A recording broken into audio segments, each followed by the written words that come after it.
Hello friends, welcome to the Cine Guruji channel. और आज मैं आप लोग के लिए 2018 में रिलीज हुई सुपरस्टार रजनीकांत और अक्षय कुमार स्टारर एक मूवी 2.0 या यूं कहें रोबो 2.0 का बिहाइंड द सीन्स वीडियो लेकर के आया हूं। Thanks to Lyca productions and Dharma productions मैं इस बीटीएस को हिंदी में आपके साथ शेयर कर पा रहा हूं। इस 2.0 मूवी का डायरेक्शन एस शंकर सर ने किया है और इसकी स्टोरी राइटिंग भी इन्होंने ही की है। इस फिल्म में लीड एक्टर हैं सुपरस्टार रजनीकांत सर और इन्होंने इस फिल्म में वसीकरण का किरदार किया है। वहीं अक्षय सर ने इस मूवी में लीड विलन के रूप में पक्षी राजन का किरदार किया है और लीड फीमेल एक्ट्रेस हैं एमी जैक्सन।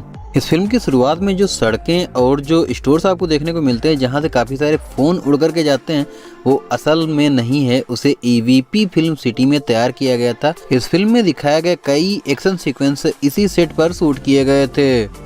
फिल्म की स्टार्टिंग में रोबोटिक्स रिसर्च कर रहे कुछ स्टूडेंट्स डॉक्टर वसीकरण से मिलने के लिए उनकी लैब में आते हैं, जहां पर पहली बार रजनीकांत और एमी जैक्सन को दिखाया जाता है। यह उसी सीन का बीटीएस है। इस फिल्म के अंदर एक बड़ा सा ट्रक दिखाया गया जिसके अंदर काफी सारे सेलफोन भरे होते हैं और वह पलट जाता है, जिससे वो सारे ही सेलफोन उड़ करके बाहर निकल जाते हैं। उस सीन को किस तरह से शूट किया गया था आप यहाँ पर देख सकते हैं। यहाँ से निकले हुए इतने सारे फोन कहाँ गए, यह जानने के लिए वसीकरण अपने फोन में एक चिप लगाते हैं और बात कर रहे होते, तभी उनका फोन फिर से उड़ जाता है। खैर, वसीकरण अपने फोन को एक यंत्र की मदद से ढूंढ लेते हैं और यहाँ पर उस सीन को शूट किया जा रहा है जब वसीकरण के ऊपर से काफी सारे सेलफोन उड़ करके जाते हैं। इसके बाद वसीकरण चिट्टी को फिर से असेंबल करते हैं और इधर सेलफोन यानी कि पक्षी राजन एक और मर्डर कर देता है। और इस सीन को रिकॉर्ड करने के लिए काफी सारी इसी तरह की लाइट्स का इस्तेमाल किया गया था। और इस फिल्म में जो मिलिट्री टैंक्स दिखाए गए हैं वो बिल्कुल भी असली नहीं है, उन्हें किस तरह से बनाया गया था आप यहाँ पर देख सकते हैं। और यह सीन उस समय का है जब एक टावर बनाया जा रहा होता, लेकिन वहाँ पर पक्षी राजन आ जाता है। फिल्म के अंदर इस सीन में काफी सारे सेलफोन्स को आते हुए दिखाया गया है जो कि गाड़ियों में घुस जाते हैं। वैसे इस सीक्वेंस को रिकॉर्ड करते समय दो ब्लास्ट बिल्कुल रियल दिखाए गए हैं, एक तो ये कार ब्लास्ट और एक ये वाला ब्लास्ट। फिल्म के अंदर इस ब्लास्ट के बाद की तबाही कुछ ऐसी दिखाई गई है।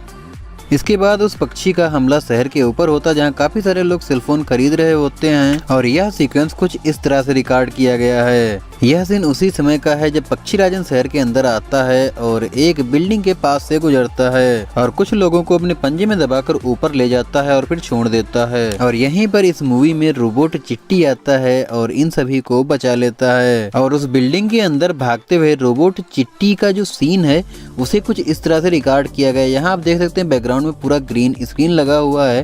क्रिएटर यहाँ पर जो भी चाहे वो दिखा सकते हैं बैकग्राउंड में। इसके बाद में चिट्टी एक टैंक की मदद से पक्षी पर हमला करता है, लेकिन वह बच जाता है और यहाँ पर चिट्टी की बैटरी डाउन होने लग जाती है। चिट्टी किसी तरह से पावर सोर्स तक पहुँच जाता है, लेकिन पक्षी यहाँ पर नहीं आ पाता है। और लैब में जब वसीकरण इस चीज की जांच करते हैं तब उन्हें पता चलता है कि वहाँ पर कुछ पॉजिटिव रेज थी और यह उसी सीन का वीएफएक्स ब्रेक डाउन है। यहाँ पर आप देख सकते हैं किस तरह से इसे बनाया गया है। खैर, इसके बाद में वसीकरण को पक्षी राजन की लोकेशन का पता चल जाता है और वह उसी जगह पर पहुंच जाते हैं जहां कभी पक्षी राजन रहा करता था और वह सारे सेलफोन्स अभी भी यहीं पर होते हैं। और जैसे ही वसीकरण अपना फोटोन सिंथेसाइजर ऑन करते हैं तुरंत ही पक्षी राजन उन पर हमला कर देता है और यहीं पर पक्षी राजन अपने पास्ट की कहानी भी सुनाता है। खैर, रोबोट चिट्टी पर हुए हमले की वजह से उसका एमपीयू खराब हो जाता है और यहाँ पर पक्षी राजन वसीकरण की कार को बहुत ज्यादा इधर उधर हिलाता है। और यहाँ पर जो आप सीन देख रहे हैं फ्रंट एंड राइट वाला, इसे रियल इफेक्ट डालने के लिए 2 बार रिकॉर्ड किया गया है। इस फिल्म में चिट्टी का जो अपग्रेड वर्जन और नीला का जो कैरेक्टर दिखाई पड़ता है वो सारा कुछ शंकर सर के दिमाग की उपज थी और उन्होंने अपनी इमेजिनेशन के आधार पर ही इसको डिजाइन करवाया था और फिर इसको रफ 3D मॉडल में कन्वर्ट किया गया था। इस फिल्म के लिए 1300 शॉट्स प्री विजुअलाइज किए गए थे और यह काम किया था एक Hollywood company the third floor ने।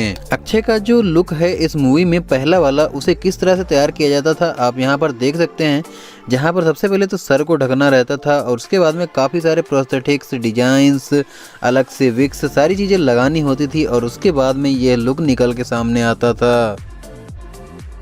खैर, जब वसीकरण पक्षी राजन को काबू करने में सफल हो जाते हैं तब इन्हें सम्मानित किया जाता है और उसके बाद में इनकी लैब को दिखाया जाता है जहां पर असलियत में केवल एक फ्लोर तैयार किया गया था, बाकी सारा कुछ वीएफएक्स और लिडार स्कैनिंग की सहायता से बनाया गया था।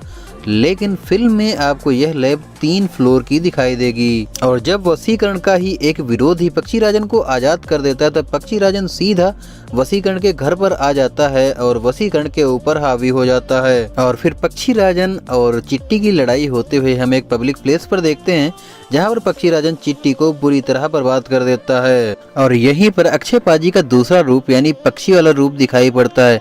इसके लिए अक्षय पाजी के लिए एक स्पेशल कॉस्ट्यूम बनाई गई थी जो कि काफी हद तक पक्षियों से मिलती थी। हालांकि अक्षय पाजी को इस ड्रेस को धारण करने के लिए अच्छी खासी मशक्कत करनी पड़ती थी, लेकिन इस कॉस्ट्यूम को पहनने के बाद में अक्षय पाजी का एक नया सा ही लुक निकल के सामने आता है।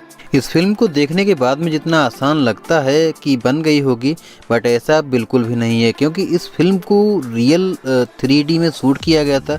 जनरली क्या होता है कि फिल्मों को 2D में शूट किया जाता है और उनको 3D में प्रेजेंट किया जाता है, लेकिन इसके साथ में ऐसा नहीं है। इसे लेटेस्ट 3D कैमराज की मदद से शूट किया गया था और इस फिल्म की सिनेमेटोग्राफी करी है नीरव शाह जी ने। और इस फिल्म को बनाने में टोटल 570 करोड़ का खर्चा आया था। इस फिल्म में दिखाए गए VFX फाइट सीक्वेंसेस को वर्चुअल कैमरे की मदद से डिफरेंट कैमरा एंगल दिए गए हैं, जहां पर आप यूज तो रियल कैमरा कर रहे होते हैं बट वो काम वर्चुअल कैमरे की तरह से करता है। चिट्टी के जाने के बाद में चिट्टी 2.0 की एंट्री होती है, जिसके नीला एक रेड चिप लगा देती हैं।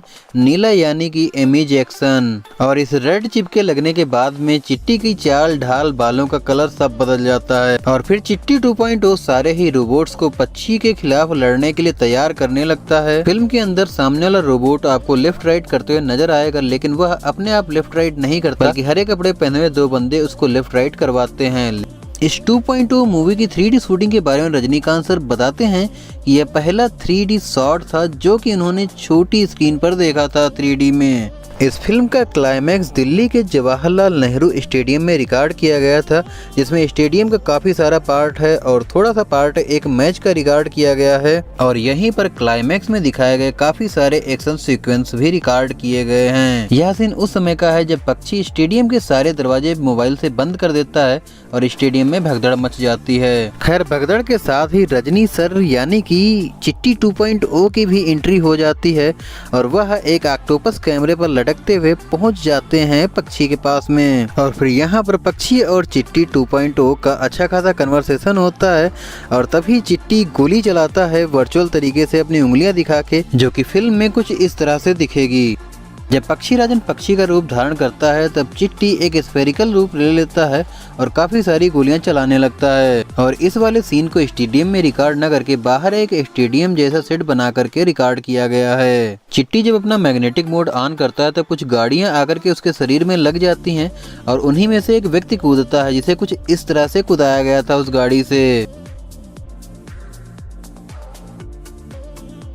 इस फिल्म में अक्षय पाजी के ऊपर पंख आने और उनके ट्रांसफॉर्म होने वाला जो सीन है उसे कुछ इस तरह से रिकॉर्ड किया जाता था। इस फिल्म के लिए लगभग 1000 VFX आर्टिस्ट ने मिलकर के VFX बनाए हैं, जिनको सुपरवाइज किया है S श्रीनिवास मोहन जी ने। और इस फिल्म की अब तक की IMDb रेटिंग है 6.2 आउट ऑफ 10। आई होप आपको यह रोबोट 2.0 का बिहाइंड द सीन वीडियो पसंद आया होगा।